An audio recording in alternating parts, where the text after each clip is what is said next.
Assalamualaikum warahmatullahi wabarakatuh. Berjumpa lagi dengan saya Ibnu.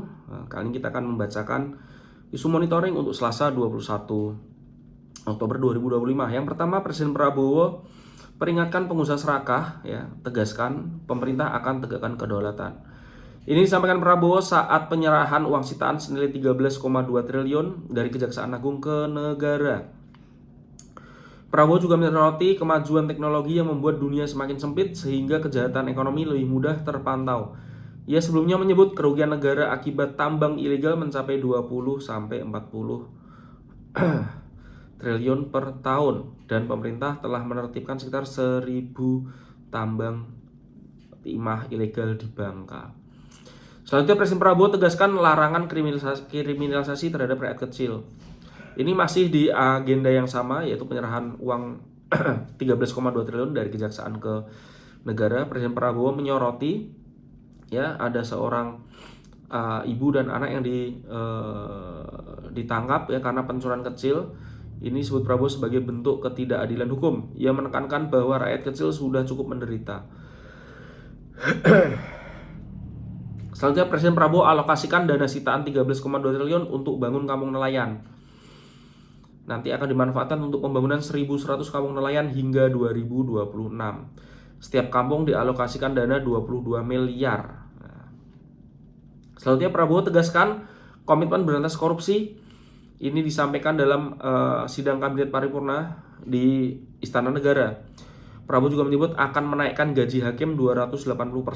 Wih, mantap. Selanjutnya, analis komunikasi politik Hendri Satrio menilai komunikasi Presiden Prabowo mulai membaik tapi hasil belum terlihat. Ini disampaikan oleh Hendri Satrio bahwa di tahun pertama Prabowo dan Gibran perbaikan komunikasi publik mulai terlihat dengan pembentukan Badan Komunikasi Pemerintah, penunjukan Prasetyo Hadi sebagai juru bicara Presiden dan peran aktif Sekretaris Kabinet Teddy Indrawijaya. Meski demikian, ia menilai hasil konkret dari langkah tersebut belum signifikan. Meskipun ada optimisme yang tumbuh melalui figur Menteri Keuangan Purbaya. Selanjutnya, Hendri Satrio menyebut nilai koperasi merah putih. Hendri Satrio menilai koperasi merah putih terancam gagal karena lemahnya komunikasi publik. Ini disampaikan oleh Hendri Satrio yang menilai potensi gagal karena minimnya edukasi dan komunikasi kepada masyarakat mengenai konsep serta tujuan koperasi merah putih itu sendiri. Hendri Satrio menyoroti belum ada penjelasan komprehensif dari Kementerian Koperasi tentang pentingnya koperasi sebagai penggerak ekonomi rakyat. Selanjutnya tak tegur sapa, Purbaya pastikan hubungannya dengan Luhut baik-baik saja. Menteri Keuangan Purbaya Yudi Sadewa menegaskan hubungannya dengan Ketua DEN atau Dewan Ekonomi Nasional Luhut Binsar Panjaitan masih baik-baik saja. Purbaya menampik isu ketegangan setelah keduanya tampak tidak saling sapa dalam sidang kabinet paripurna di Istana Negara. Langsung netizen, media langsung menyoroti hal tersebut. Perbedaan antara Purbaya dan Luhut ini terkait usulan Luhut agar menyalurkan dana saldo anggaran lebih atau SAL 50 triliun ke Indonesian Investment Authority INA sebagai mesin pertumbuhan ekonomi. Sedangkan Purbaya menilai dana sebesar itu lebih baik diarahkan ke sektor real yang lebih produktif. Selanjutnya, AMPG laporkan akun medsos penghina Bahlil ke Polda Metro Jaya. Ini saya juga lihat banyak sekali meme-meme grafis maupun video terkait Menteri SDM dan Ketua Umum Golkar Bahlil Lahadalia. Wakil Ketua Umum AMPG Sedek Bahta menyebut pelaporan ini menindaklanjuti serangan terstruktur terhadap marwah dan pribadi Bahlil di dunia maya. Dirjen Pajak siap pecat pejabat jika terbukti premanisme. Dirjen Pajak Bimo Wijayanto menegaskan akan memecat pejabat jika lingkungan Direktorat Jenderal Pajak ada yang terbukti melakukan premanisme setelah muncul aduan masyarakat melalui kanal lapor Pak Purbaya terkait akun representatif di KPP 3 Raksa Banten. Ia telah memerintahkan Direktur Kepatuhan Internal dan Sumber Daya aparatur untuk menindaklanjuti laporan tersebut. Ya, Menkyu Pak Purbaya Yudi Sadewa telah menerima lebih dari 15.000 aduan lewat kolom WhatsApp. Itu WhatsApp-nya error tuh. 15.000. Ex-direktur Pertamina akui rasakan tekanan dari Riza Khalid dalam proyek terminal BBM. Mantan Direktur Pertamina dan Niaga PT Pertamina untuk 2014, Hanung Budya Tianta mengaku merasakan tekanan dari Riza Khalid terkait penandatanganan perjanjian proyek terminal bahan bakar dengan PT Oil Tank Merak. Dalam sidang tata kelola minyak mentah dan produk Pertamina di Pengadilan Tipikor Jakarta, Hanung menjelaskan bahwa tekanan tersebut dirasakan melalui kehadiran Prakoso yang merupakan orang kepercayaan Riza Khalid. Selanjutnya, Aliansi Warga Jawa Barat nilai 1 tahun pemerintahan Prabowo Gibran penuh kemunduran. Dalam aksi reflektif di Kota Bandung, mereka menyebut kekuasaan kini berwatak populis dan militeristik dengan ruang partisipasi publik yang kian menyempit. DPR dukung legislasi tambang rakyat sebagai peluang pembangunan energi. Ini disampaikan oleh Jamaluddin Malik, anggota Komisi 12 DPR RI. Jamaluddin Malik itu yang viral, dia kampanye memakai baju Ultraman ya. Menurut Jamaluddin Malik, kebijakan ini menunjukkan kepercayaan negara terhadap kemampuan rakyat sebagai pelaku energi. Ketua Komisi 11 Misbakun nilai program ekonomi Prabowo mulai berdampak positif pada masyarakat. Ya, ini dinyatakan Misbakun ya, melihat program seperti MBG, pembangunan rumah rakyat dan juga stimulus ekonomi. Ia menyebut MBG mampu memperkuat daya beli serta rantai pasok pertanian.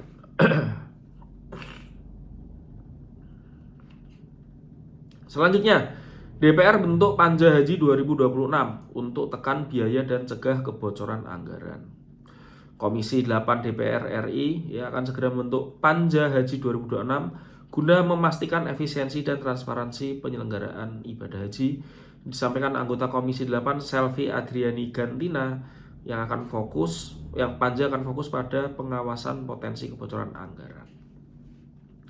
Dari berita DPD RI, Dailami Firdaus apresiasi ketegasan Prabowo dan dorong penegakan hukum yang adil. Anggota DPD RI dari DKI Jakarta, Dailami Firdaus mengapresiasi hal tersebut. Ya, Prabowo dinilai tegas ya, mengganti menteri yang dinilai bermasalah sebagai langkah menuju pemerintahan yang bersih dan berintegritas. Kita tunggu apakah akan ada reshuffle lagi atau tidak. Dari berita ekonomi, Prabowo banggakan pertumbuhan Indonesia dan inflasi yang rendah dalam 1 tahun kepemimpinannya. Ya, ini adalah menurut Prabowo angka yang dicapai oleh Indonesia adalah angka yang tertinggi di negara G20. Prabowo juga soroti pengangguran dan dampak otomasi industri. Presiden Prabowo menyoroti masalah pengangguran masih menjadi keresahan masyarakat yang meski tingkat pengangguran terbuka 4,67%, terendah sejak 98. Dalam sidang kabinet paripurna di Istana Negara, ia menegaskan bahwa pemerintah terus bekerja keras menciptakan lapangan kerja baru. Selanjutnya, Presiden Prabowo tambah investasi LPDP dari hasil efisiensi dan sitaan korupsi. Ya, nanti LPDP akan mendapatkan anggaran salah satunya dari dana 13,2 triliun yang diberikan oleh Kejaksaan hasil dari pengembalian dana korupsi ekspor crude palm oil atau sawit ya. Rosan Roslani, diperlukan investasi 13.000 triliun untuk capai pertumbuhan 8%. Ini disampaikan oleh Menteri Investasi dan Hilirisasi Rosan Roslani, Perkasa Roslani yang juga petinggi Danantara ya, CEO-nya dari Danantara. Untuk ini diperlukan untuk mencapai target pertumbuhan 8% pada 2029. Bahlil tegaskan kelangkaan BBM di SPBU swasta akibat kuota impor yang habis. Ini disampaikan oleh Bahlil menjelaskan bahwa fenomena kosongnya stok BBM di sejumlah SPBU swasta terjadi karena kuota impor yang sudah habis. Habisnya kenapa lebih cepat ya, di bulan Juli Agustus sudah tipis dan hampir habis karena isu minyak oplosan, bensin oplosan yang di Pertamina itu ya, sehingga kota-kota yang ada SPBU swasta itu langsung diserbu oleh masyarakat. Selanjutnya dari berita sosial, Prabowo minta BGN tak paksakan target 40 juta penerima MBG. Prabowo meminta ya BGN juga fokus pada kualitas makanan sehingga meminimalisir terjadinya keracunan.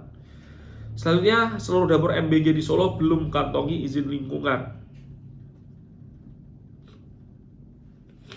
Ini diungkapkan oleh Dinas Lingkungan Hidup Kota Solo karena dapur MBG belum memiliki persetujuan lingkungan termasuk dokumen AMDAL dan UKL-UPL. Presiden Prabowo minta pelajaran menulis kembali diajarkan. Ini diminta Prabowo agar pelajaran menulis masuk ke kurikulum sekolah. Ia menginstruksikan kepada Kementerian Pendidikan Dasar dan Menengah untuk meninjau ulang penerapan agar siswa terbiasa menulis dengan baik dan jelas. Selanjutnya, Menteri Kesehatan prediksi Indonesia masih kekurangan dokter spesialis sampai 2045. Ya, Indonesia masih akan kekurangan 70.000 dokter spesialis hingga 2032 dan kemungkinan belum terpenuhi bahkan saat perayaan 100 tahun kemerdekaan pada 2045. Dari berita internasional ya, kerusuhan di perusahaan scam Kamboja libatkan 97 WNI. Viral ya videonya, yang warga Indonesia keluar dari gedung itu dan kabarnya ada meninggal 2 orang. Trump pastikan gencatan senjata Israel Hamas masih berlaku meski terjadi ketegangan. Bahkan Wakil Presiden Amerika J.D. Vance menyebut kekerasan itu sebagai kejang-kejang dalam proses gencatan senjata. Selanjutnya, Israel sita 70.000 meter persegi tanah di Nablus untuk perluasan pemukiman. Ini daerah Nablus ya, jadi bukan di Gaza. Nablus, Rafah segala macam itu nggak ada Hamas di sana itu relatif nggak ada atau ada tuh sedikit karena memang lebih ke penguasanya adalah dari Fatah Palestina, dari pemerintahannya Mahmud Abbas ya. Nah, kita lihat ini tidak ada perlawanan ya, langsung dicaplok aja 70.000 meter persegi oleh Israel. Trending media sosial 1 tahun kerja nyata sangat ramai ya, sudah pasti ini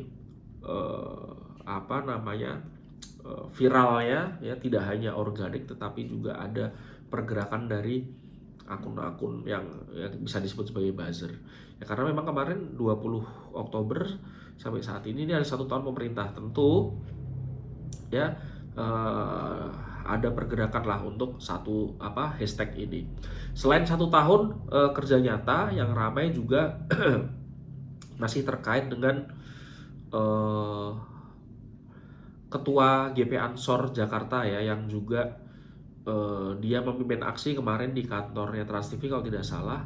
Lalu dia saat orasi dia mengancam akan menggorok leher. Nah, itu viral sekali itu seharian kemarin sampai tadi pagi juga masih viral. Oke, mungkin itu saja yang bisa saya sampaikan untuk pagi hari ini. Terima kasih. Assalamualaikum warahmatullahi wabarakatuh.